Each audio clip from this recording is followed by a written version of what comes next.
إن الحمد لله نحمده ونستعينه ونستغفره ونؤمن به ونتوكل عليه ونعوذ بالله من شرور أنفسنا ومن سيئات أعمالنا من يهده الله فلا مضل له ومن يضلل فلا هادي له أشهد أن لا إله إلا الله وحده لا شريك له وأشهد أن محمدا عبده ورسوله أرسله بالهدى ودين الحق ليظهره على الدين كله ولو كره المشركون اللهم صل على محمد وعلى آل محمد كما صليت على إبراهيم وعلى آل إبراهيم اللهم بارك على محمد وعلى آل محمد كما باركت على إبراهيم وعلى آل إبراهيم إنك حميد مجيد أما بعد فإن خير الحديث كتاب الله وخير الهدي هدي محمد صلى الله عليه وسلم وشر الأمور محدثاتها وكل محدثة بدعة وكل بدعة ضلالة وكل ضلالة في النار يا أيها الناس أوصيكم أولا بتقوى الله أعوذ بالله من الشيطان الرجيم بسم الله الرحمن الرحيم يا أيها الذين آمنوا اتقوا الله حق تقاته ولا تموتن إلا وأنتم مسلمون ബഹുമാന്യരായ സത്യവിശ്വാസി വിശ്വാസിനികളെ, പ്രപഞ്ചരക്ഷിതാവായ അള്ളാഹുവിൻ്റെ കൽപ്പനകളും നിർദ്ദേശങ്ങളും ജീവിതത്തിൻ്റെ സാധ്യമായ മുഴുവൻ രംഗങ്ങളിലും കാത്തു സൂക്ഷിച്ച് അന്തിമ പ്രവാചകൻ മുഹമ്മദ് നബി സല്ലല്ലാഹു അലൈഹി വസല്ലമയുടെ സാരോപദേശങ്ങളെ നെഞ്ചിലേറ്റി തഖ്വയുള്ളവരായി ജീവിക്കണമെന്ന് ഓരോരുത്തരെയും ഉണർത്തുന്നു, വസിയത്ത് ചെയ്യുന്നു. ഒരു മുസ്ലിം തൻ്റെ മതപരമായ ബാധ്യത നിർവഹിക്കുന്നതിൻ്റെ ഭാഗമായി 5 നേര നമസ്കാരം നിർവഹിക്കുമ്പോൾ അത് ജമാഅത്തായി നിർവഹിക്കേണ്ടതിൻ്റെ പ്രാധാന്യം, പ്രത്യേകിച്ച് ഒരു മഹല്ലിലുള്ള പ്രായപൂർത്തിയായ ആളുകൾക്ക് അവരുടെ ജീവിതത്തിൽ ആവേശപൂർവം അത് നിലനിർത്തേണ്ടതാണ് എന്ന് ബോധ്യപ്പെടുത്തുന്ന ഇസ്ലാമിക ചരിത്രത്തിലെ വ്യത്യസ്ത സംഭവങ്ങളാണ് കഴിഞ്ഞ ഖുതുബകളിൽ നാം കേൾക്കുകയും മനസ്സിലാക്കുകയും ചെയ്തിട്ടുള്ളത്. ഈ ഒരു വിഷയത്തിൽ നാം സൂചിപ്പിച്ചു കൊണ്ടിരിക്കുന്ന ഈ വിഷയത്തിൻ്റെ വ്യത്യസ്ത മേഖലകളിൽ അനുബന്ധമായി നമുക്ക് പ്രതിപാദിക്കാനുള്ള മേഖല പള്ളിയിലെ ജമാഅത്ത് നമസ്കാരങ്ങളിൽ കുട്ടികളുടെയും സ്ത്രീകളുടെയും പങ്കാളിത്തത്തെ സംബന്ധിച്ചാണ്. പള്ളികളുമായി ബന്ധപ്പെട്ട് പള്ളികളിലേക്ക് കുട്ടികൾ വരുന്നതിനെ പോലും എതിർക്കുന്ന സമീപനമുള്ളവർ ചില മഹല്ലുകളിലെങ്കിലും നമ്മൾ കാണാറുണ്ട്. അതേപോലെ മുസ്ലിം സമുദായത്തിൽ ഈ ഉമ്മത്തിൻ്റെ ആരാധനാലയങ്ങളിൽ തൊട്ട് സ്ത്രീകളെ തടയുന്ന ഒരു രീതി പ്രത്യേകിച്ച് നമ്മുടെ നാടുകളിൽ പതിറ്റാണ്ടുകളായി നിറഞ്ഞു നിൽക്കുന്ന ഒരു സമീപനമാണ്. എന്നാൽ ഈ വിഷയങ്ങളിലെല്ലാം ഇസ്ലാമിക പ്രമാണങ്ങൾ നമ്മുടെ ചിന്തകളെ തട്ടിയുണർത്തുന്ന ചരിത്രത്തിലെ വ്യത്യസ്തമായ സംഭവങ്ങൾ ഓർക്കുകയും ഉൾക്കൊള്ളുകയും ചെയ്യേണ്ടവരാണ് മുസ്ലിമീങ്ങളായ നമ്മൾ. ഈ വിഷയം പ്രതിപാദിക്കുമ്പോൾ നാം ഓർക്കേണ്ടത് വിശുദ്ധ ഖുർആനിലെ സൂറത്തുൽ ബഖറയിലെ 114 സൂക്തമാണ്. വമൻ അദ്ലം മിമ്മൻ മനഅ മസാജിദല്ലാഹ് അൻ യുദ്കറ ഫീഹാ ഇസ്മുഹു. അള്ളാഹുവിൻ്റെ നാമം സ്മരിക്കപ്പെടുന്നതിനായി പള്ളികളിൽ ആരാധന ഉദ്ദേശിച്ച് കടന്നു വരുന്ന ആളുകൾക്ക് തടസ്സം സൃഷ്ടിക്കുന്നവരെക്കാൾ ഏത് അതിക്രമകാരിയാണുള്ളത് എന്നാണ് വിശുദ്ധ ഖുർആൻ ചോദിക്കുന്നത്.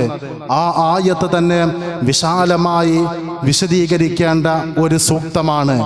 പള്ളിയുടെ അകത്താണെങ്കിലും പള്ളിയുടെ പുറത്താണെങ്കിലും ഒരു പള്ളി ലക്ഷ്യമാക്കി പള്ളിയിൽ വെച്ചുള്ള ആരാധന ആഗ്രഹിക്കുന്ന ആളുകൾക്ക് ഏതെങ്കിലും രൂപത്തിലുള്ള തടസ്സങ്ങളോ അസ്വസ്ഥതകളോ പ്രയാസങ്ങളോ സൃഷ്ടിക്കപ്പെടുക എന്നത് മതം ഗൗരവമായി നോക്കിക്കണ്ട ഒരു വിഷയമാണ് എന്ന് നാം മനസ്സിലാക്കേണ്ടതുണ്ട്.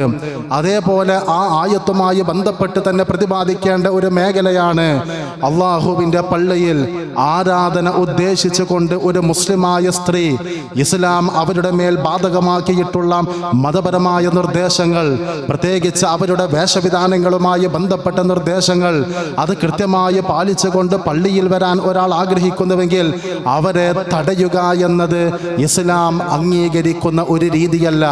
നമ്മുടെ കേരളത്തിൽ ഇന്നും മുസ്ലിമീങ്ങളുടെ അകത്തളങ്ങളിൽ നിറഞ്ഞു നിൽക്കുന്ന ഒരു ചർച്ചയാണ് ആരാധനാലയങ്ങളിലെ മുസ്ലിം സ്ത്രീയുടെ പ്രവേശനമെന്നത്.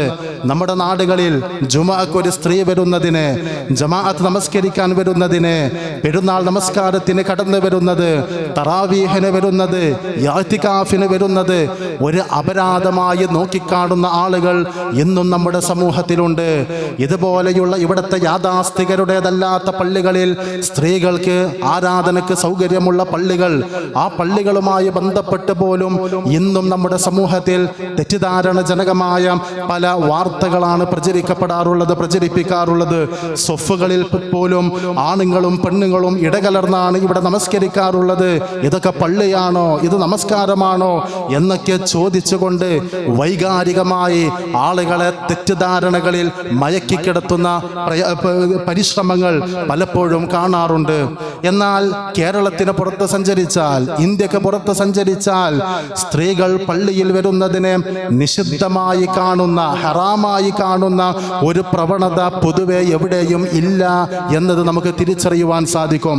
നമ്മുടെ നാട്ടിൽ പുരോഹിതന്മാർ പ്രാദേശികമായി ഏതോ കാലഘട്ടത്തിൽ ചെലുത്തിപ്പോന്ന ഒരു രീതി അതങ്ങനെ തുടർന്നു പോരുന്നു എന്നതല്ലാതെ സ്ത്രീകൾ ഒരു പള്ളിയിൽ ആരാധന ഉദ്ദേശിച്ച് വരുന്നതിന് മതപരമായ വിലക്കുകൾ ഇല്ല എന്നത് വിശുദ്ധ ഖുർആൻ പരിചയപ്പെടുത്തുന്ന ചരിത്രം നമ്മെ ബോധ്യപ്പെടുത്തുന്നുണ്ട്. നമുക്ക് പെട്ടെന്ന് ഉൾക്കൊള്ളാൻ കഴിയുന്ന ചരിത്രമാണ് മറിയം ബീവിയുടെ ചരിത്രം. ആ മറിയം ബീവിയുടെ ജീവിതത്തിൽ സൂറത്തു ആല് ഇമ്രാനിൽ അവർ ഗർഭിണിയായതിനു ശേഷം ഈസ നബി അലൈഹിസ്സലാമിനെ പ്രസവിക്കുന്നതിന് തൊട്ട് മുമ്പുള്ള മാസങ്ങളിൽ എവിടെയായിരുന്നു മറിയം ബീവി തൻ്റെ നാളുകൾ ചെലവഴിച്ചത്? അതൊരു പള്ളിയിലായിരുന്നു. ആ പള്ളിയിൽ ചെലവഴിച്ച ഘട്ടത്തിൽ അവരോട് നിർദ്ദേശിച്ചത് സൂറത്തു ആലു ഇമ്രാനിന്റെ 43-ാം സൂക്തത്തിൽ കാണാം. യാ മറിയം, അല്ലയോ മറിയം, ഉഖ്നുതി ലി റബ്ബിക്, നീ നിന്റെ രക്ഷിതാവിനുള്ള ഇബാദത്തുകൾ നിർവഹിക്കുക. വസ്ജുദി, എന്നിട്ട് നീ സുജൂദും ചെയ്യുക. വർക്കഈ മഅർ റാകിഈൻ, എന്നിട്ട് റുകൂ ചെയ്യുന്നവരുടെ കൂടെ നീ റുകൂഉം ചെയ്യണം എന്ന് അവർക്ക് നൽകപ്പെട്ട നിർദ്ദേശം വിശുദ്ധ ഖുർആൻ സൂചിപ്പിക്കുന്നുണ്ട്. ഈ ആയത്തുമായി ബന്ധപ്പെട്ട് ഇസ്ലാമിക ലോകത്തെ പ്രചാരമുള്ള ആധികാരികമായ വിവിധ തഫ്സീറുകളിൽ ഇതുമായി ബന്ധപ്പെട്ട വിശകലനങ്ങൾ കാണാം. ആ കൂട്ടത്തിൽ തഫ്സീറു ബൈളാവിയിൽ ഈ ആയത്തിന്റെ വിശദീകരണമായി നൽകപ്പെട്ടത് ഉമിറത് ബിസ്സലാത്തി ഫിൽ ജമാഅ, അവരിരിക്കുന്ന പള്ളിയിലെ ജമാഅത്ത് നമസ്കാരത്തിൽ പങ്കെടുക്കാൻ മറിയം ബീവിയോട് കൽപ്പിക്കപ്പെട്ടിരുന്നു എന്നാണ്. ഞാനിത് സൂചിപ്പിക്കുന്നത് വിശുദ്ധ ഖുർആൻ 14 നൂറ്റാണ്ടുകൾക്ക് മുമ്പ് അവതരിക്കപ്പെട്ട അതിൻ്റെ ആയത്തുകൾ ഖിയാമത്ത് നാൾ വരെയുള്ള ലോക സമൂഹത്തിനുള്ള പ്രകാശമാണ്. ആ പ്രകാശമാനമായ ആ ദിവ്യ വെളിച്ചം ഉൾക്കൊള്ളുന്ന വിശുദ്ധ ഖുർആൻ ലോകത്തിന് മുമ്പിൽ വിശദീകരിക്കുന്ന ചരിത്രത്തിലെ ഒരു ഏട് പള്ളിയിലെ ജമാഅത്ത് നമസ്കാരത്തിൽ പങ്കെടുക്കുവാൻ നിർദ്ദേശിക്കപ്പെട്ട മറിയം ബീവിയുടെ ചരിത്രമാണ്. ഇനി നബി സല്ലല്ലാഹു അലൈഹി വസല്ലമയുടെ കാലഘട്ടത്തിലെ തന്നെ സംഭവങ്ങൾ മഹദി ആയിഷ റളിയല്ലാഹു അൻഹ രേഖപ്പെടുത്തുന്നത് ഇമാം ബുഖാരി തന്റെ സ്വഹീഹിൽ രേഖപ്പെടുത്തുന്നു. കുന്ന നിസാഉൽ മുഅ്മിനാത്ത് യശ്ഹദന മഅ റസൂലില്ലാഹി സ്വല്ലല്ലാഹു അലൈഹി വസല്ലം സ്വലാത്തൽ ഫജ്ർ മുതലഫിആത്തിൻ ബിമുറൂതിഹിന്ന. നബി സല്ലല്ലാഹു അലൈഹി വസല്ലമയുടെ കാലത്തെ മുഅ്മിനാത്ത്, വിശ്വാസിനികളായ സ്ത്രീകൾ, അവര് പള്ളിയിലുള്ള സുബ്ഹി നമസ്കാരത്തിൽ ജമാഅത്തായി പങ്കെടുക്കാൻ കടന്നു വന്നിരുന്നു. മുതലഫിആത്തിൻ ബിമുറൂതിഹിന്ന, അവരുടെ മൂടുപടം ധരിച്ചുകൊണ്ട്, ഇസ്ലാമികമായ വേഷവിധാനം ധരിച്ചുകൊണ്ട്, ഇലാ ബുയൂതിഹിന്ന ഹീന യഖ്ളീന സ്വലാത്ത്, അങ്ങനെ പള്ളിയിലുള്ള ആ ജമാഅത്ത് നമസ്കാരം നിർവഹിച്ച് കഴിഞ്ഞാൽ അവർ അവരുടെ വീടുകളിലേക്ക് തിരിച്ചു പോകും. പള്ളിയിലേക്ക് അവർ വന്നത് ജമാഅത്ത് നമസ്കാരത്തിനാണ്. ആ ജമാഅത്ത് നമസ്കാരം കഴിഞ്ഞപ്പോൾ അവർ തിരിച്ചു പോകും. ലാ യഅരിഫുഹുന്ന അഹദുൻ മിനൽ ഗലസ്. സുബ്ഹിയുടെ സമയത്തുള്ള ആ ഇരുട്ടിൽ ആരൊക്കെയാണ് പള്ളിയിൽ വന്നത്? ഇന്നത്തേത് പോലെയുള്ള ദീപാലങ്കൃതമായ അതല്ലെങ്കിൽ വെളിച്ചമുള്ള ഒരു സാഹചര്യമല്ല അന്ന്. അതുകൊണ്ട് തന്നെ ആ ഇരുട്ടിൽ ആരൊക്കെ ഏതൊക്കെ വീട്ടിലുള്ളവരാണ് പള്ളിയിലെ നമസ്കാരത്തിന് വന്നത്, ആരൊക്കെയാണ് തിരിച്ചു പോകുന്നത് എന്ന് ഞങ്ങൾക്ക് തിരിച്ചറിയാൻ സാധിച്ചിരുന്നില്ല എന്ന് ആയിഷ റളിയല്ലാഹു അൻഹ മുഅ്മിനാത്ത് സ്വഹാബത്തിന്റെ കാലത്തെ വിശ്വാസിനികളായ സ്ത്രീകൾ അവർ ചെയ്ത പ്രവർത്തനമായി സൂചിപ്പിക്കുന്നു. ഈ ഹദീസ് രേഖപ്പെടുത്തുമ്പോൾ മഹാനായ ഇബ്നു ഹജറുൽ അസ്ഖലാനി വിശദീകരിക്കുന്നു, വഫിൽ ഹദീസി, ആയിഷ റളിയല്ലാഹു അൻഹ റിപ്പോർട്ട് ചെയ്യുന്ന ഈ ഹദീസിൽ ചില പാഠങ്ങളുണ്ട്. ആ പാഠങ്ങൾ പറയുന്ന കൂട്ടത്തിൽ പറഞ്ഞത് വജവാസു ഖുറൂജി നിസാഇ ഇലൽ മസാജിദ് ലിശുഹൂദി സ്വലാത്തി ഫിൽ ലൈൽ. രാത്രിയിൽ, പകലല്ലാത്ത രാത്രി സമയത്തുള്ള പള്ളിയിലെ ജമാഅത്ത് നമസ്കാരങ്ങളിൽ പങ്കെടുക്കാൻ ഒരു മുസ്ലിമായ സ്ത്രീക്ക് പ്രവേശിക്കൽ അനുവദനീയമാണ് എന്ന് ഈ ഹദീസിൽ തെളിവുണ്ട്. വയുഖദു മിൻഹു ജവാസുഹു ഫിന്നഹാർ. രാത്രി പള്ളിയിൽ പോകാമെന്ന് പറയുമ്പോൾ പകൽ സമയത്തും അവൾക്ക് പള്ളിയിൽ പോകുന്നത് ജായിസാണ്, അനുവദിക്കപ്പെട്ടതാണ് എന്ന് മനസ്സിലാകും. മിൻ ബാബിൻ ഔല ലിഅന്ന ലൈല മളിന്നത്തുർ റീബ അക്സറ മിനൻ നഹാർ. രാത്രി പകലിനേക്കാൾ പ്രയാസമുള്ള സന്ദർഭമാണല്ലോ. ആ രാത്രി പോലും ജമാഅത്ത് നമസ്കാരത്തിൽ മുഅ്മിനാത്തുകൾ പങ്കെടുത്തിട്ടുണ്ട് എങ്കിൽ പകൽ സമയം സ്ത്രീകൾ പള്ളിയിൽ പോകുന്നത് ജായിസാണെന്ന് പറയേണ്ടതില്ലല്ലോ എന്ന നിലക്ക് അത് മതപരമായി അവർക്ക് അനുവദിക്കപ്പെട്ടതാണെന്നും അവരുടെ കാലത്ത് അവർ അത് നിർവഹിച്ചിരുന്നുവെന്നും ഇസ്ലാമിക ചരിത്രങ്ങളിൽ, ഗ്രന്ഥങ്ങളിൽ നമുക്ക് കാണുവാൻ സാധിക്കും. ഇതേപോലെ ഇമാം ബുഖാരി റിപ്പോർട്ട് ചെയ്യുന്ന ഒരു ഹദീസ്, നബി സല്ലല്ലാഹു അലൈഹി വസല്ലമ ഇശാ നമസ്കാരത്തിന് നേതൃത്വം കൊടുക്കുമ്പോൾ വിചാരിക്കും നമസ്കാരം ഒന്ന് നീട്ടി ദീർഘിപ്പിക്കണമെന്ന്, കൂടുതൽ ആയത്തുകളുള്ള സൂറത്തുകൾ തെരഞ്ഞെടുത്ത് പാരായണം ചെയ്യണമെന്ന്. ഇന്നി ലഅഖൂമു ഇല സ്വലാത്ത് വഅന ഉരീദു അൻ ഉതവ്വില ഫീഹാ. ദീർഘമായി നമസ്കരിക്കണമെന്ന ഉദ്ദേശത്തോടു കൂടിയാണ് ഞാൻ ഈ നമസ്കാരത്തിന് കടന്നു വരുന്നത്. എന്നാൽ നമസ്കാര സന്ദർഭത്തിൽ ഫഅസ്മഉ ബുകാഅ സ്വബിയ്യി, പള്ളിയിലുള്ള കുട്ടിയുടെ, ചെറിയ കുട്ടികളുടെ കരച്ചിൽ ഞാൻ കേൾക്കും. ഫഅതജവ്വസു കറാഹിയത അൻ അശഖ അലാ ഉമ്മിഹി.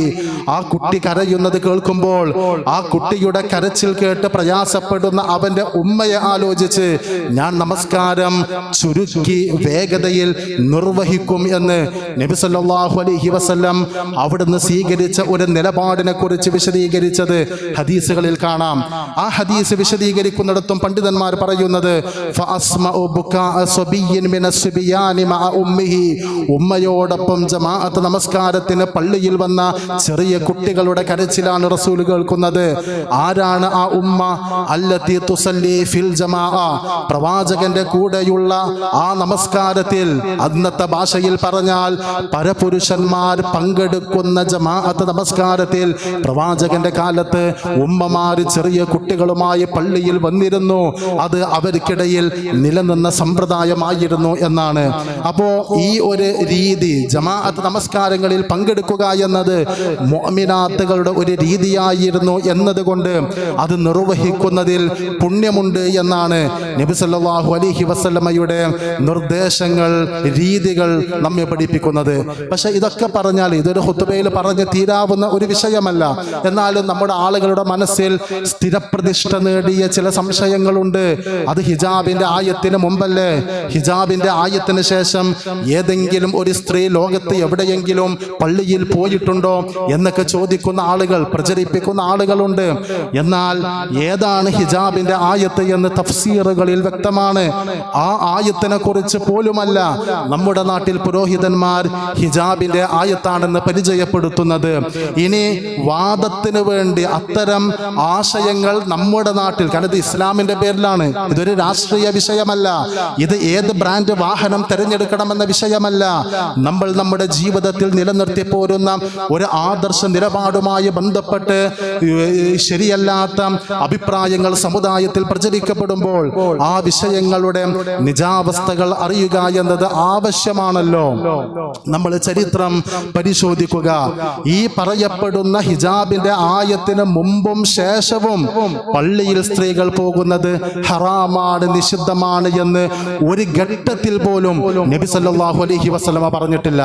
എന്നാൽ ഖബറുകൾ സിയാറത്ത് നടത്തുന്നത് ഒരു ഘട്ടത്തിൽ പ്രവാചകൻ വിലക്കിയിരുന്നു. ഒരു ഘട്ടത്തിൽ പ്രവാചകൻ അത് വിലക്കിയിരുന്നു, നിരോധിച്ചിരുന്നു. പിന്നീടാണ് അത് ആ നിരോധം എടുത്തു കളയുകയും വീണ്ടും ഖബർ സിയാറത്ത് നടത്തുന്നത് അനുവദിക്കപ്പെടുകയും പുണ്യപ്രവൃത്തിയാണെന്ന് വിശദീകരിക്കപ്പെടുകയും ചെയ്യുന്നത്. അങ്ങനെ പോലും സ്ത്രീകൾ പള്ളിയിൽ പോകുന്നതിന് വിലക്കിയ, വിരോധിച്ച, നിഷിദ്ധമാണെന്ന് അറിയിക്കുന്ന സംഭവങ്ങൾ ചരിത്രത്തിൽ ഇല്ല. പ്രവാചകന്റെ കാലത്തും പ്രവാചകന്റെ മരണശേഷവും ഖലീഫമാരുടെ കാലത്തെല്ലാം സ്ത്രീകൾ പള്ളിയിൽ ജമാഅത്ത് നമസ്കാരങ്ങളിൽ പങ്കെടുത്തിരുന്നത് കാണാം. ആ കൂട്ടത്തിൽ ഇമാം ബുഖാരി റിവായത്ത് ചെയ്യുന്ന ഒരു സംഭവം കാണാം. ഇബ്നു ഉമർ റളിയല്ലാഹു അൻഹുമ രേഖപ്പെടുത്തുന്ന സംഭവമാണ്. ഇബ്നു ഉമർ എന്ന് പറഞ്ഞാൽ രണ്ടാം ഖലീഫ ഉമർ ബിൻ ഖത്താബ് റളിയല്ലാഹുവിന്റെ ഭാര്യ, അദ്ദേഹത്തിന്റെ പിതാവ്. ആ ഉമർ ബിൻ ഖത്താബ് റളിയല്ലാഹുവിന്റെ ഭാര്യയാണ് ആത്തിക റളിയല്ലാഹു അൻഹ.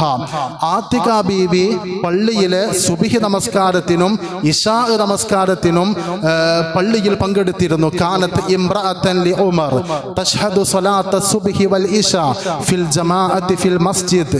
പള്ളിയിലുള്ള ജമാഅത്തിൽ പങ്കെടുക്കാൻ സുബ്ഹിക്കും ഇശാഇനുമൊക്കെ അവർ പള്ളിയിൽ പോയിരുന്നു. അപ്പൊ അവരോട് ആരോ ചോദിച്ചു, ലിമ തഖ്റുജീന വഖദ് തഅലമീന അന്ന ഉമർ യക്റഹു ദാലിക് വയുഗാർ. നിങ്ങൾ എന്തിനാണ് പള്ളിയിൽ വരുന്നത്? നിങ്ങളുടെ ഭർത്താവിന് നിങ്ങൾ പള്ളിയിൽ വരുന്നത് ഇഷ്ടമല്ല എന്നാണല്ലോ കേൾക്കുന്നത്. പിന്നെ എന്താ നിങ്ങൾ പള്ളിയിൽ വരുന്നത്? ചോദിച്ചവരോട് ആത്തിക റളിയല്ലാഹു അൻഹു ചോദിക്കുന്നു, വമാ യംനഉഹു അൻ യൻഹാനി. എൻ്റെ ഭർത്താവിന് ഇത് ഇഷ്ടമില്ലെങ്കിൽ പിന്നെ എന്താ ഉമർ ബിൻ ഖത്താബ് റളിയല്ലാഹു എന്ന വ്യക്തി എന്നെ തടയാത്തത്? നിങ്ങൾ എന്താ അതിനെക്കുറിച്ച് മനസ്സിലാക്കിയത്? അതിന്റെ പ്രതികരണമായി ഹദീസുകളിൽ കാണാം, യംനഉഹു ഖൗലു റസൂലില്ലാഹി സ്വല്ലല്ലാഹു അലൈഹി വസല്ലം. തൻ്റെ ഭാര്യ പള്ളിയിൽ പോകുന്നത് തടയണം എന്ന് ആഗ്രഹിക്കുന്ന ഒരു വേള എങ്ങാനും അദ്ദേഹത്തിന്റെ ജീവിതത്തിലുണ്ടെങ്കിൽ അദ്ദേഹം തടയാതിരിക്കാൻ എന്താണ് കാരണമെന്നോ അള്ളാഹുവിന്റെ റസൂലിന്റെ വാചകമാണ്. എന്താണ് പ്രവാചകന്റെ വാചകം? ലാ തംനഉ ഇമാ അല്ലാഹി മസാജിദല്ലാഹ്. അള്ളാഹുവിന്റെ പള്ളിയിൽ ആരാധന ഉദ്ദേശിച്ച് കടന്നു പോകുന്നവരെ നിങ്ങൾ തടയരുത്. റസൂൽ സല്ലല്ലാഹു അലൈഹി വസല്ലം അത് പറഞ്ഞിട്ടുണ്ട് എന്നതുകൊണ്ടാവാം ആത്തിക ബീവിയെ ഉമർ ബിൻ ഖത്താബ് റളിയല്ലാഹു തടയാത്തത് എന്ന് ആ ഹദീസിൽ നമുക്ക് കാണുവാൻ സാധിക്കും. അപ്പൊ ഞാനിത് സൂചിപ്പിക്കുന്നത് ഇപ്പം ഇതെന്തുകൊണ്ടാണ് ഉമർ ബിൻ ഖത്താബിന് ഇഷ്ടമില്ലാത്തത് എന്ന് ഇനി അതിൽ സംശയം വേണ്ട. ഇപ്പൊ ചില ആളുകൾക്ക് അവരുടെ ഭാര്യമാർ വിവാഹശേഷം ജോലിക്ക് പോകുന്നത് താല്പര്യമില്ല എന്ന് പറയും. അതിനർത്ഥം അത് മതപരമായി പാടില്ല എന്നാണോ? അല്ല. തൻ്റെ ഭാര്യ അവളുടെ വീട്ടിൽ തന്നെ ഒരാഴ്ചയിലധികം അവിടെ താമസിക്കുന്നത്, വിരുന്നു പോകുന്നത് ഇഷ്ടമില്ല എന്ന് ചില ഭർത്താക്കന്മാർ പറയും. അതിനർത്ഥം അത് മതപരമായി ഹറാമാണെന്നോ? അല്ല. അതൊരു ഭർത്താവിന്റെ ഇഷ്ടം, ഒരു ആഗ്രഹം എന്നാണ്. പക്ഷെ ആ ഇഷ്ടത്തിന്റെ മീതയാണ്, ആ ആഗ്രഹത്തിന്റെ മീതയാണ് മതത്തിലുള്ള ഒരു ഹുക്മ, മതത്തിലുള്ള ഒരു വിധി. എന്താണ് ആ വിധി? ലാ തംനഉ ഇമാ അല്ലാഹി മസാജിദല്ലാഹ്. അല്ലാഹുവിന്റെ അടിമകളെ പള്ളികളെ തൊട്ട് തടയരുത് എന്നത് നബി സല്ലല്ലാഹു അലൈഹി വസല്ലമയുടെ ഒരു നിർദ്ദേശമാണ്. ഞാനിതൊക്കെ വിശദീകരിക്കുന്നത് ഇപ്പൊ ജമാഅത്ത് നമസ്കാരത്തിന്റെ പുണ്യവും ശ്രേഷ്ഠതയും പറയുമ്പോൾ അത്തരം വിഷയങ്ങളിൽ ഊന്നി നമ്മൾ പറയാറുള്ളത് പള്ളിയുടെ പരിസരങ്ങളിലുള്ള മുതിർന്ന ആളുകളെ സംബന്ധിച്ച്, പ്രായപൂർത്തിയായ ആളുകളെ സംബന്ധിച്ചാണ്. എന്നാൽ അങ്ങനെയൊക്കെയാണെങ്കിലും അവർക്കാണ് അത് കണിശ സ്വഭാവത്തിൽ ബാധകമെങ്കിലും പള്ളിയുടെ പരിസരത്തുള്ള സ്ത്രീകൾക്ക് ജമാഅത്തിൽ പങ്കെടുക്കാവുന്ന സാഹചര്യമുണ്ടെങ്കിൽ അവര് സ്വമേധയാ അതിൽ പങ്കെടുക്കുന്നത് അവർക്ക് പുണ്യമാണ്, അവർ പങ്കെടുക്കേണ്ടതാണ്, നിർബന്ധമാണ് എന്ന നിലക്കല്ല. അവർക്ക് അതിന് അനുവാദമുണ്ട്. ആ അനുവദിക്കപ്പെട്ട പ്രവൃത്തിയിൽ അവർ പങ്കെടുത്താൽ അവർക്ക് ജമാഅത്ത് നമസ്കാരവുമായി ബന്ധപ്പെട്ട സവാബ് ലഭിക്കും എന്നാണ് ഈ ഹദീസുകളുടെയും ചരിത്രങ്ങളുടെയും വെളിച്ചത്തിൽ നമ്മൾ തിരിച്ചറിയേണ്ടത്. അവസാനമായി കുട്ടികളെ പള്ളിയിൽ എത്തിക്കുക എന്ന വിഷയം, ആ വിഷയത്തിലും നമുക്കൊരു സമീപനം വേണം. ഒരു പക്ഷെ സാമൂഹ്യ മാധ്യമങ്ങളിൽ പക്ഷെ നിങ്ങൾ വായിച്ച ഒരു വരി ഉണ്ടാവും. തുർക്കിയിലെ ഒരു പ്രാചീന പള്ളിയുടെ ചുമരിൽ എഴുതി വെച്ചൊരു വാചകം എന്ന് പറഞ്ഞുകൊണ്ട് സാമൂഹ്യ മാധ്യമത്തിൽ വന്നതാണ്. ഈ പള്ളിയുടെ പിൻഭാഗങ്ങളിൽ ചെറിയ കുട്ടികളുടെ ശബ്ദം നിങ്ങൾ കേൾക്കുന്നില്ല എങ്കിൽ ഈ സമുദായത്തിന്റെ ഭാവിയെക്കുറിച്ച് നിങ്ങൾ ആശങ്കപ്പെടുക. പറഞ്ഞതിന്റെ ഉദ്ദേശത്തിലുള്ളൂ, പള്ളിയിൽ ചെറിയ കുട്ടികൾ ചെറുപ്രായത്തിൽ വന്നാലേ അവരുടെ വളർച്ചക്കനുസരിച്ച് ആ പള്ളിയുടെ ഭാഗമായി ആ പള്ളിയുടെ ആരാധനകളിൽ അവരുണ്ടാവുള്ളൂ. ഇത് അവരെ പള്ളിയുമായി അടുപ്പിക്കാതെ മാറ്റി നിർത്തി ബാപ്പാര് കാരണവന്മാരൊക്കെ മരിച്ചു പോയാൽ ഈ കുട്ടികൾക്ക് പള്ളിയിലേക്ക് കൊണ്ടുവരുന്ന ആ തർബിയത്ത് ലഭിക്കാതെ പോവുകയും ഈ ഉമ്മത്തിന്റെ അടുത്ത തലമുറ നമസ്കരിച്ച തലമുറയുടെ പിന്മുറക്കാർ നമസ്കരിക്കാത്തവരായി പള്ളിയുമായി ബന്ധമില്ലാത്തവരായി മാറുന്ന സാഹചര്യം ഉണ്ടാവും. അപ്പൊ പള്ളിയുമായി നമ്മുടെ കുട്ടികളെ അടുപ്പിക്കണം. ഹസൻ റളിയല്ലാഹു ഹുസൈൻ റളിയല്ലാഹു അൻഹുമ പേരക്കുട്ടികളാണ് പ്രവാചകന്റെ. അവരുടെ കരം പിടിച്ച് റസൂലുള്ളാഹ് മദീന പള്ളിയിലെ ജമാഅത്ത് നമസ്കാരങ്ങളിൽ പങ്കെടുത്തത് ചരിത്രത്തിൽ നമുക്ക് കാണുവാൻ സാധിക്കും. പക്ഷെ കുട്ടികളെ കൊണ്ടുപോകുമ്പോൾ ഒരു കാര്യം ശ്രദ്ധിക്കുക, കുട്ടികൾ കൂടുതൽ കളിച്ചും ചിരിച്ചും പള്ളിയുടെ ഒരു ഹുർമത്ത് അത് തിരിച്ചറിയാതെ അനുസരണക്കേട് കാണിക്കുകയും പള്ളിയിൽ ആരാധന ഉദ്ദേശിച്ച് വരുന്ന ആളുകൾക്ക് പ്രയാസം സൃഷ്ടിക്കുകയും ചെയ്യുന്നുവെങ്കിൽ അവരൊന്ന് വലുതാകുന്നത് വരെ കാത്തിരിക്കണം. ഇത് ഇടതും വലുതും തിരിച്ചറിയുന്ന കാര്യബോധമുള്ള പറഞ്ഞാൽ കേൾക്കുന്ന ആ ഒരു പ്രായമാകുന്നത് വരെ നമ്മളൊന്ന് മാറ്റി നിർത്തിയാലും പിന്നീട് ഒരു 7 വയസ്സ് മുതൽ 8 വയസ്സ് മുതൽ അവരെ ഇടയ്ക്കൊക്കെ പള്ളിയിലേക്ക് കൊണ്ടുവരുന്ന ഈ ജമാഅത്ത് നമസ്കാരം പ്രധാനപ്പെട്ട ഒരു ഇബാദത്തിന്റെ ഭാഗമാണ് എന്ന് തിരിച്ചറിയുന്ന ആ കാര്യബോധമുള്ളവരായി നമ്മുടെ തലമുറകളെ വളർത്തുവാൻ നമ്മൾ ശ്രദ്ധിക്കണം. അല്ലാഹു സുബ്ഹാനഹു വ തആല ദീനുമായി ബന്ധപ്പെട്ട വിഷയങ്ങൾ പ്രമാണത്തിന്റെ ഇസ്ലാമിക ചരിത്രത്തിന്റെ വെളിച്ചത്തിൽ മനസ്സിലാക്കാനും ഉൾക്കൊള്ളാനും അതനുസരിച്ച് ജീവിതത്തിൽ നന്മകളുമായി മുന്നേറുവാൻ നമുക്ക് തൗഫീഖ് നൽകി അനുഗ്രഹിക്കുമാറാകട്ടെ.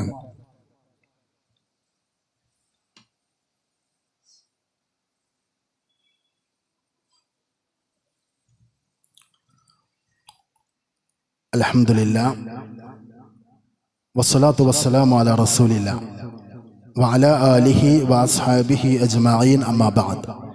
യാ അയ്യുഹന്നാസ് ഊസികും സാനിയൻ ബിതഖ്വല്ലാഹ്. അല്ലാഹുവിനെ സൂക്ഷിച്ച് തഖ്വയുള്ളവരായി ജീവിക്കണമെന്ന് ഒരിക്കൽ കൂടി ഉണർത്തുന്നു, വസിയത്ത് ചെയ്യുന്നു.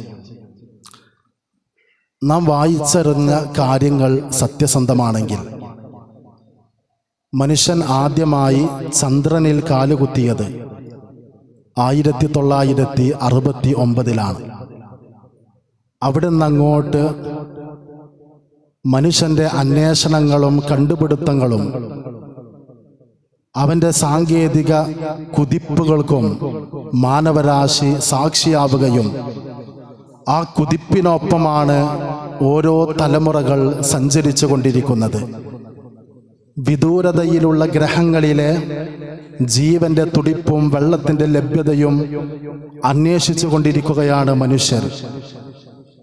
പുതിയ മനുഷ്യന്റെ കണ്ടെത്തലുകൾ, ഓരോ കണ്ടെത്തലുകളിലും വിസ്മയത്തോടു കൂടി അതിനെ തിരിച്ചറിയുന്ന കാഴ്ചകളാണ് നമ്മുടെ ജീവിതത്തിലുള്ളത്. പക്ഷെ കാര്യങ്ങൾ ഇങ്ങനെയൊക്കെയാണെങ്കിലും മനുഷ്യ സാധ്യമല്ലാത്ത അനേകം കാര്യങ്ങൾ നമ്മുടെയൊക്കെ ജീവിത പരിസരങ്ങളിൽ നിറഞ്ഞു നിൽക്കും എന്ന തിരിച്ചറിവാണ് ഓരോ സന്ദർഭങ്ങളും നമ്മെ ഓർമ്മപ്പെടുത്തുന്നത്. ഈ കഴിഞ്ഞ 10 ദിവസങ്ങൾക്കിടയിൽ മാത്രം നമ്മൾ കാണുന്നതും വായിക്കുന്നതും കേൾക്കുന്നതുമായ കാര്യങ്ങൾ മാത്രം നമ്മൾ ചിന്തിക്കുക. വ്യാപകമായ നാശനഷ്ടങ്ങൾ വരുത്തിക്കൊണ്ടിരിക്കുന്ന മിന്നൽ ചുഴി മുതൽ വെളിപ്പാടകലയുള്ള പരിസരത്ത് നിപ്പ വൈറസ് ബാധിച്ച് മരണപ്പെട്ട 14കാരൻ വരെ പലതരത്തിലുള്ള ദുരന്തങ്ങളുടെ പരീക്ഷണങ്ങളുടെ വാർത്തകൾക്കാണ് നമ്മൾ സാക്ഷികളാവുന്നത്. കർണാടകയിലെ ശിരൂരിൽ മണ്ണിടിച്ചിലിനെ തുടർന്ന് കാണാതായ ഒരു ലോറി ഡ്രൈവറെ കണ്ടെത്താനുള്ള അശ്രാന്തമായ പരിശ്രമങ്ങളെ ആകാംക്ഷയോടുകൂടി നോക്കിക്കാണുകയാണ് മലയാളികളടക്കമുള്ള 10,000-കണക്കിന് ആളുകൾ. നഷ്ടപ്പെട്ടു പോയ ഒരു തീപ്പെട്ടിയല്ല തിരയുന്നത്, വലിയ ഒരു വാഹനവും ആ വാഹനത്തിന്റെ ക്യാബിന്റെ ഉള്ളിലുള്ള ഒരു മനുഷ്യ ശരീരത്തെയുമാണ്. പക്ഷെ അതിന്റെ സ്ഥാനം പോലും കുറ്റമറ്റ രൂപത്തിൽ നിർണയിക്കാൻ സാധിക്കാത്ത രൂപത്തിൽ മനുഷ്യ സാധ്യമായ സാഹചര്യങ്ങളുടെ അപര്യാപ്തത മനുഷ്യര് തിരിച്ചറിഞ്ഞുകൊണ്ടിരിക്കുകയാണ്. ജീവിതത്തിന്റെ ഏത് കുതിപ്പിലും ഏത് കുതിച്ചുചാട്ടങ്ങളിലും നാം തിരിച്ചറിയുന്ന വലിയ ഒരു യാഥാർത്ഥ്യമാണ് പണം കൊണ്ട് സാധ്യമല്ലാത്തത്, പ്രശസ്തി കൊണ്ട് എത്തിപ്പിടിക്കാൻ കഴിയാത്തത്, ശാസ്ത്ര സാങ്കേതിക വിദ്യകൾ കൊണ്ട് കൈവശപ്പെടുത്താൻ സാധിക്കാത്ത പലതും നമ്മുടെ ചുറ്റുപാടുകളിലുണ്ട്. ആ ചുറ്റുപാടുകളാണ് ഏകനായ ഒരു ദൈവത്തെക്കുറിച്ച് മനുഷ്യനെ സ്ഥിരമായി ഓർമ്മപ്പെടുത്തുന്നത്. ആ റബ്ബിൽ ഭരമേൽപ്പിച്ച് റബ്ബിന്റെ സഹായം പ്രതീക്ഷിക്കുവാനാണ് ദൈവവിശ്വാസികളായ ഈശ്വരവിശ്വാസികളായ ആളുകൾക്ക് ഈ പ്രകൃതിയിലെ സാഹചര്യങ്ങൾ അനുകൂലമാകുന്നത്. അവിടെയാണ് ഇസ്ലാം പരിചയപ്പെടുത്തുന്ന ദൈവവിശ്വാസവും അള്ളാഹുവിനെ കുറിച്ചുള്ള ആ സങ്കല്പവും അർത്ഥപൂർണമാവുന്നത്.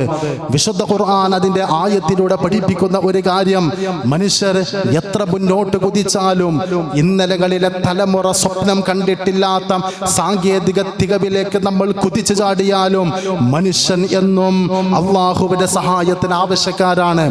യാ അയ്യുഹന്നാസ് അൻതുമുൽ ഫുഖറാഉ ഇലല്ലാഹ്, മനുഷ്യരെ നിങ്ങൾ അള്ളാഹുവിലേക്കുള്ള ആവശ്യക്കാരാണ്. അത് മുസ്ലിമീങ്ങൾ മാത്രമല്ല, മുസ്ലിമീങ്ങളല്ലാത്തവരും ദൈവിക സഹായത്തിന്റെ ആവശ്യക്കാരാണ്. ദൈവം എന്ത് ചെയ്യുന്നു എന്ന് ചുടിച്ചുകൊണ്ട് ചോദിക്കുന്ന നിരീശ്വരവാദികൾ പോലും ദൈവത്തിന്റെ സഹായത്തിന്റെ ആവശ്യക്കാരാണ്. യാ അയ്യുഹന്നാസ് അൻതുമുൽ ഫുഖറാഉ ഇലല്ലാഹ്, മനുഷ്യരെ നിങ്ങൾ അള്ളാഹുവിലേക്കുള്ള ആവശ്യക്കാരാണ്. അവനോട് നിങ്ങളുടെ ആവശ്യങ്ങൾ അഹങ്കാരമില്ലാതെ വിനയത്തോടെ നിങ്ങൾക്ക് ചോദിക്കാൻ, പ്രതീക്ഷയോട് കൂടി ആവശ്യപ്പെടാൻ നിങ്ങൾക്ക് സാധിക്കണമെന്നാണ് വിശുദ്ധ ഖുർആൻ സൂചിപ്പിക്കുന്നത്. മുസ്ലിമീങ്ങളായ നമ്മൾ നമ്മുടെ ജീവിതത്തിന്റെ ഒരു കടിഞ്ഞാൻ, നമുക്ക് ജീവിതത്തിന്റെ ഏത് പ്രതിസന്ധികളിലും നമുക്ക് ഒരു ആവേശമാകുന്ന പ്രതീക്ഷയാകുന്നത് അള്ളാഹുവിലുള്ള വിശ്വാസമാണ്. ആ അള്ളാഹുവിലുള്ള വിശ്വാസത്തിൽ അചഞ്ചലമായ വിശ്വാസത്തിലൂടെ അവനോട് സഹായം തേടുന്ന, അവനോട് പ്രാർത്ഥിക്കുന്ന, അവനോട് നേർക്കുനേരെ കാര്യങ്ങൾ ചോദിക്കുവാനുള്ള ഒരു സാഹചര്യം നമുക്കുണ്ടാവണം. ഇസ്ലാം പരിചയപ്പെടുത്തുന്ന ദൈവവിശ്വാസത്തിന്റെ പ്രത്യേകത അതാണ്. ഒരു ബൈപ്പാസ് ആവശ്യമില്ല, ഇടനിലക്കാർ ആവശ്യമില്ല, ഇടയാളന്മാർ ആവശ്യമില്ല. അള്ളാഹുവിനോടൊരു കാര്യം പറയാൻ ഭൂമിയിൽ ഒരു പടപ്പിന്റെയും റക്കമിന്റെ ആവശ്യമില്ല. നിങ്ങൾക്ക് എന്നോട് ചോദിക്കാം, ഉദ്ഊനി, നിങ്ങൾ എന്നോട് ചോദിക്കുക, ഇൻ അന്നി ഖരീബ്, തീർച്ചയായും ഞാൻ നിങ്ങളുടെ തൊട്ടടുത്തു തന്നെയുണ്ട് എന്ന് പഠിപ്പിക്കുന്ന വിശുദ്ധ ഖുർആനിന്റെ സന്ദേശങ്ങളെ നമ്മൾ നമ്മുടെ ജീവിതത്തിന്റെ ഭാഗമാക്കേണ്ട കാലമാണ്. നിരാശാജനകമാണ് ഉമ്മത്തിന്റെ കാലം. അള്ളാഹുവിനോട് നേർക്കുനേരെ ഞാൻ ചോദിക്കും, എനിക്ക് ഇടയാളന്മാരെ ആവശ്യമില്ല എന്ന സ്റ്റേറ്റ്മെന്റ് പോലും, വാചകം പോലും വിവിധ പരിസരങ്ങളിൽ അത് വിവാദമായി കൊണ്ടിരിക്കുന്ന ഒരു കാലഘട്ടത്തിലാണ് നമ്മൾ ജീവിക്കുന്നത്.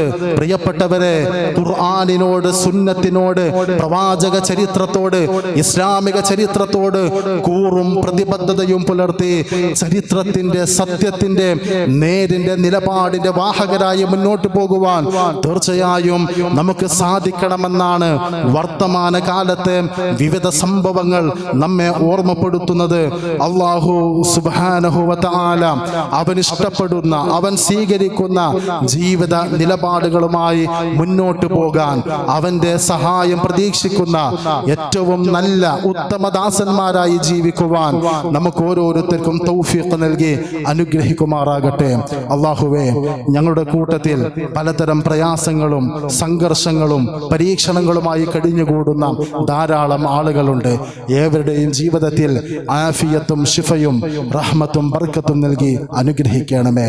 അല്ലാഹുവേ, ഞങ്ങളുടെ ജീവിതത്തിലെ ഹലാലായ മോഹങ്ങളും സ്വപ്നങ്ങളും പൂവണിയുന്ന ഭൗതിക ജീവിതത്തിന്റെ ഹസനാത്തുകൾ ആസ്വദിക്കുവാൻ ഞങ്ങൾക്ക് നീ തൗഫീഖ് പ്രദാനം ചെയ്ത് അനുഗ്രഹിക്കണമേ.